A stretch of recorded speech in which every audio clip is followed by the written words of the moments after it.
Yes. We are grateful for all of the teaching and the learning and the leading that you have done. We bless you in your studies, and we're grateful to hear from you today. And Ronald, I just want to make sure, as Rachel starts to speak, let's make sure that it's amplifying just right, okay? All right. Shana Tova. Shana Tova. In the Palazzo Pitti in Florence hangs an allegorical painting that Rubens began in 1638, as he and his generation were living through the 30 Years' War. The art critic, Jason Farrago. Kendrick, can you turn it up a little bit, please? Thank you. The art critic, Jason Farrago, recently described this painting in an article about art and war. I ask you to imagine the scene with me. Mars, the Roman god of war, is heading out to battle, and his lover, Venus, struggles to restrain him. There's chaos everywhere. We see human bodies swirling in a frenzy of violence. We see the terrified eyes of a mother and a child about to be trampled. We see a young woman in a torn dress, tears streaming down her cheeks, her hands raised to the sky, her eyes full of fear. It is her eyes and the eyes of all the figures in the painting that bridge the gap between 1638 and 2022. We recognize human suffering when we pay attention, and art asks us to pay attention.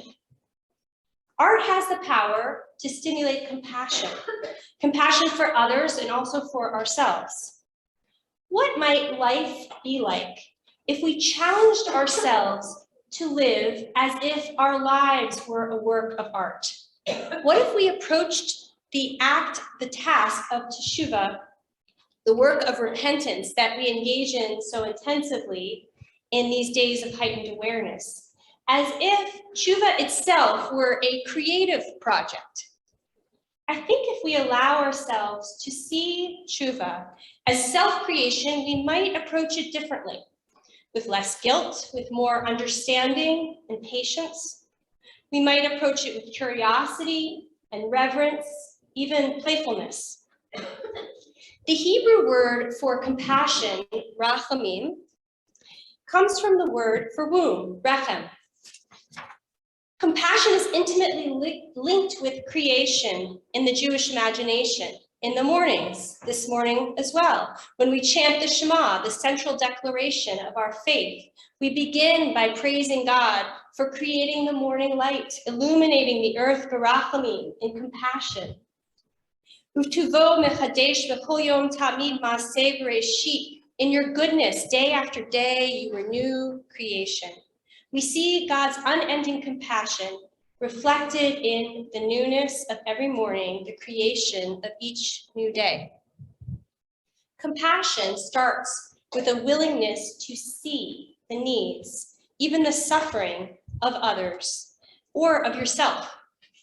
First, we must be willing and unafraid to perceive darkness and pain, brave enough not to shy away from it. As the environmental activist Joanna Macy says, you can't heal something that you're afraid to get near. So the first step is overcoming fear, being willing to see what our fellow humans need, and the next step is making or doing what is needed. That is where the creativity comes in. Creativity emerges from compassion, and creativity makes us and the world more compassionate. So how is Chuva creative?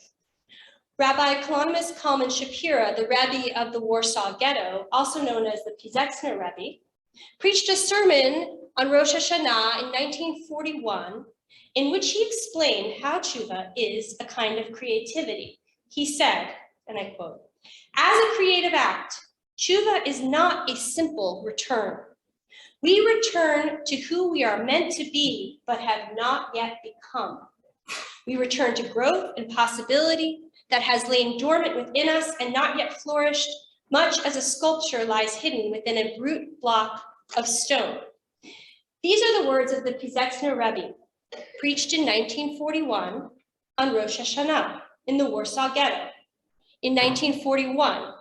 Think about that the next time you worry that the process of chipping away at your outer layers to reveal what is hidden within is some sort of self-indulgence, or that you don't have time to nurture your creative self because of all the urgent needs of the world. In fact, the world is desperate for you to be your truest self, which can only blossom through your genuine process of tshuva. That is because the world needs you to contribute the chidush, the new thing that is only yours to contribute, that which you were born to do. In every one of us lies a creative spark and the willingness to break old harmful patterns. But fear gets in the way of our creativity and our flexibility. We fear we will get it wrong or feel vulnerable. Guilt and fear make us rigid, and change requires us to be flexible. As the sages of the Talmud said, a person should always be soft like a reed and not stiff like a cedar. For this reason, real substantive change is usually only within our grasp when we put aside fear and guilt in favor of compassion, curiosity, and courage. How can we overcome fear? We start by allowing ourselves to be curious, to ask questions. I want to ask you to take a moment and close your eyes if that helps you to concentrate, and to think of a beautiful question. Don't worry too much about what makes your question beautiful. That's like asking what makes your loved one beautiful. Your question is beautiful because it makes you think in a novel way, or sends a chill down your spine. Maybe your question opens up delicately, like a flower. Maybe it's complicated and thorny. Maybe it's just lovely in its simplicity. Each of us is here in this sanctuary in answer to a question or questions. Maybe you think all the time about the questions that brought you here. Maybe you have not considered them in a long time. Perhaps the most beautiful questions are open-ended. The first question God asks of humans, of Adam and Eve, is Ayeka, where are you? It's the question we ask of ourselves this time of year, as we take an accounting of our souls and our lives. The Torah, our Torah, is full of beautiful questions. Of course, any of us who've had the opportunity to stand close to the scroll when we read from it, or even follow along in the Bible during the Torah service, know that biblical Hebrew lacks punctuation marks. So it's up to us and the generations of interpreters before us to add in the question marks. A legend in the Talmud teaches us that the Torah that God gave to Moses was black fire inscribed on white fire. Rav Kook, the chief rabbi of Palestine, British Palestine, helped to explain the meaning of this legend by noting that the Torah is not only composed of the letters found in black ink on our scroll. The white spaces of the parchment are an equally important part of the Torah. The black fire represents the written letters, and the white fire represents the spaces around them. Both are necessary. Both are Torah. Rabbi Avi Weiss, a contemporary Orthodox rabbi, takes Rav Kook's explanation a step further. He says that the black fire represents the pshat, the literal meaning of the text. The white fire represents drash, our creative ideas, the questions that we bring to the Torah. In this way, revelation is ongoing. Every time we bring our beautiful questions to the text of the Torah. It is not merely that our questions are in conversation with the Torah, or that we are in conversation with each other. Rather, the white space, our drash, our interpretation is also Torah. It is the white space that allows for our creativity, for the questions that make the Torah speak to the lives that we are living today. Rosh Hashanah is the birthday of the world, the anniversary of creation. Bereshit bara Elohim, in the beginning, God created. These are the first three words of the Torah. The first thing we learn about God is that God is an artist.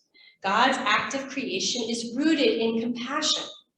Compassion means, as my teacher, Rabbi Jill Hammer, recently taught, Being connected and at the same time, which allows for the possibility of witness. Hence the connection between rechem, womb, and rachamim, compassion. Part of giving birth and parenting is mastering the art of holding on and letting go at the right times, of constricting oneself to allow room for the other. The Kabbalists taught that in creating, God engaged in a process of tzimtzum, or divine constriction, meaning that God contracts God's self in the process of creation in order to allow space for human creation. Thinking about the parental dialectic of holding on and letting go reminds me of the story of Hannah, which we read in yesterday's Haftarah. Hannah is a great example of making one's life into a work of art, something to inspire others. In the beginning of the story, it looks as if Hannah acts out of purely selfish, however human and understandable desires. She wants a child of her own.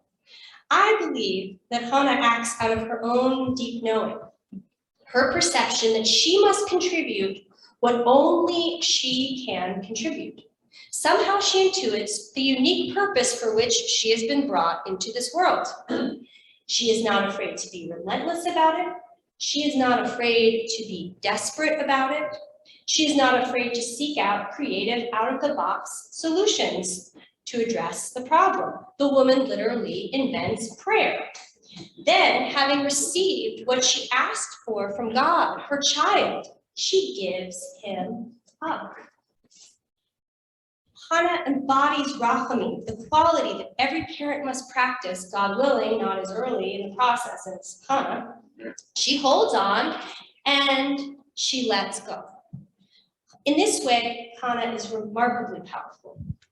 Acts of creation give us power. Indeed, the word Kraft comes from the German word for power. But the kind of power I'm describing is not domineering and harsh. It is rather strong and soft, like the womb, rechem. The power of creation is rachamim, compassion. It is the power of Hannah. Leaning into God, however we think about God, is one of the ways to address the fear and doubts about change and newness. One of the names for God, our names for God, is hamakom, the place. God is the space that we need, the openness we're given in order to create something new. Recall that part of God's act of creation includes that divine contraction, tzimtzum, making space for human creativity. I like to imagine Hannah leaning into, almost relaxing into hamakom, the space that God makes for us. Perhaps it is this that allowed her to access the strength to let go of Samuel. If compassion means being connected and separate at the same time, which allows for that possibility of witness, what does it mean for self-compassion, for Chuva?